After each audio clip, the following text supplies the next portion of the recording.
الأبكار من النساء لا حاجة لهن في هذه الهواتف، وإنما يعطى لها هاتف بعد زواجها من زوجها، وأما وهي شابة ماذا تفعل به؟ تتواصل مع من؟ وتتكلم مع من؟ وتراسل من؟ لسنا نفتح أبواب سوء الظن ببنات المسلمين، ولكن نسيء الظن بشياطين الجن والإنس، لا حاجة لها بذلك. لو كان لها من أقاربها أو صديقاتها فيتصلن على جوال أمها أو أبيها لكلام لا بد منه، وأما أن يبقى مع هذا الهاتف.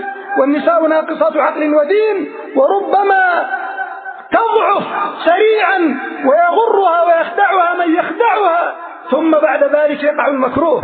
وبعض الناس الذين لا يدركون العواقب والنتائج والكوارث ربما قال أنا أعرف عرضي وأعرف تربيتي وأعرف كذا وكذا.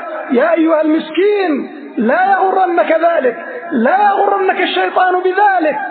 إن تكلفة أخذ الجوال منها وعدم إعطائها أهون من قتلها إذا زنت، وإذا ألصقت بها فاحشة، وإذا رأيت معها أصدقاء، وإذا هربت من البيت لأن هناك من أخذ يغريها وغير ذلك، ثم بعد ذلك تتمنى الموت عياذا بالله.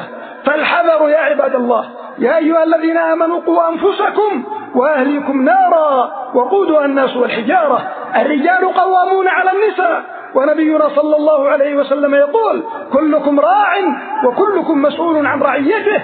الرجل راع في أهل بيته ومسؤول عن رعيته، متفق عليه.